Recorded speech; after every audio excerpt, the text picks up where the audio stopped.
There has been a dramatic drop in telephone services here in the TCI due to competition of telecommunication services. However, Lime, one of the major telephone companies which has been in the TCI for over 110 years, hosted a symposium in which business solutions were proposed to improve companies' productivity. Managing Director of Customer Solutions, David McBean, out of Jamaica, explained how customer solution is very important to customers and how it can help persons with businesses when it comes to telecommunication services. And it struck me as I was putting together the presentation, that's one of the challenges as a business, particularly a small business trying to make your way. That first experience, the first way you can solve a problem for a customer, potential customer, is very important because that usually stays for life, right? So right now, I will say, how many Jamaicans are in the audience? The area head would normally be called product management in a typical telecommunications organization.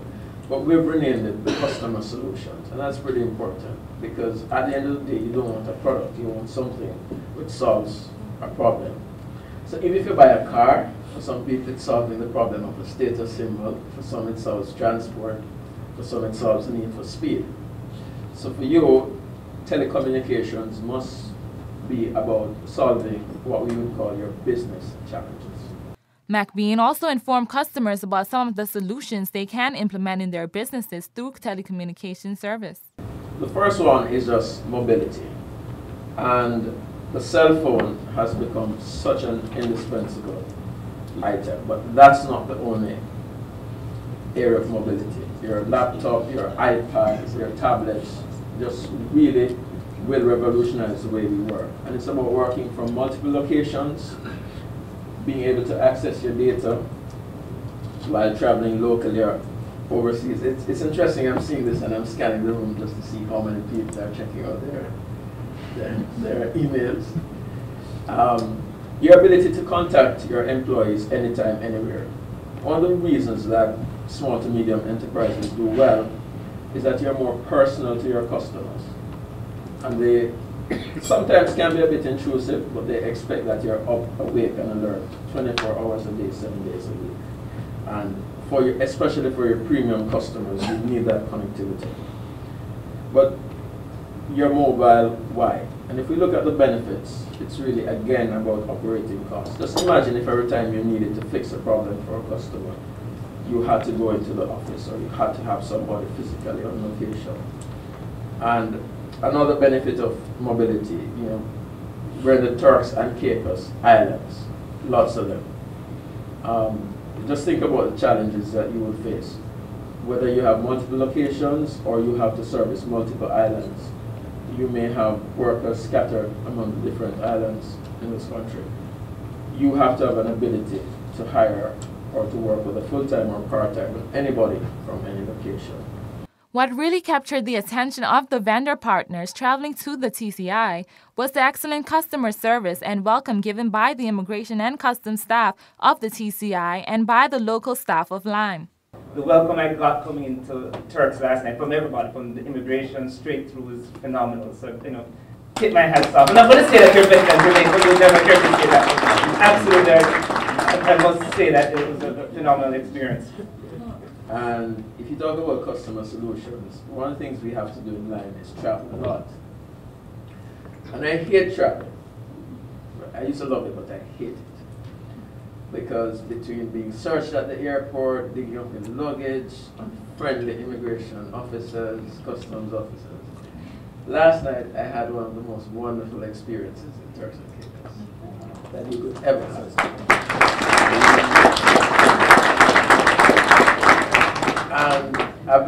News 4 also caught up with the general manager of Lime, who told us the purpose of this symposium held today and also mentioned the executives presented today at the symposium. This symposium today is the Lime Symposium 2010. It's basically to provide communication solutions to our customers so our customers could become more effective, more efficient. And so we also invited a number of our partners such as Avaya, who's a global leading provider of communication solutions, as well as Mitel, and of course RIM, which is the manufacturer of the BlackBerry, and we have another company here, Smart Mobile Services out of Jamaica. So there's just 4 of them. We have a number of partners, but we want to make sure our customers are able to work effectively and efficiently in this time of this economic time. But we've come a long way at Lime. I mean, in the past, operating board comprised mostly of expats, primarily from the UK. And today we have at least 5 persons. There's 7 persons on operating board. 5 of those persons are from the Caribbean. The remaining 2 are from the UK. One is the chief executive, and the other is the chief operating. And I think all of us, as general managers throughout the Caribbean, it is, including myself, it's our goal to one day aspire to be one of those persons as well on the operating board. Seymour also told News 4 about the upcoming launch of Lime TV, which begins in Jamaica this year and next year at the Turks and Caicos Islands. Well, eventually we will be launching Lime TV, which is, of course, when we first launched Lime in November 2008, we talked about the entertainment aspect of our business, and that part will be the television program. And so we're gonna start this year with the mobile TV with your handset. That's gonna be starting in Jamaica this year, and next year hopefully it'll be in Turks and Caicos Islands, and eventually will be broadband TV. We asked Seymour about the scholarship program that Lime has in place and whether they are planning on providing additional scholarships. Well, basically we have a scholarship program in place at this moment. We have the secondary scholarships, whereby we are giving the top 3 students, well, the top male and the top female, and the top male and the top female student at GSAT, and of course the top student at Osita Jolly. They now have the secondary scholarship. We are looking into enhancing that shortly, whereby we'll have a scholarship for college, open to anyone in the Turks and Caicos Islands. That is not embarked yet, but there are other Lime in the Caribbean whereby individuals can apply for scholarships for tertiary education. But we hope that we can launch this pretty soon. I cannot give you a definite date, but we're looking into it. For WIV4 News, I'm Artavia Bassett.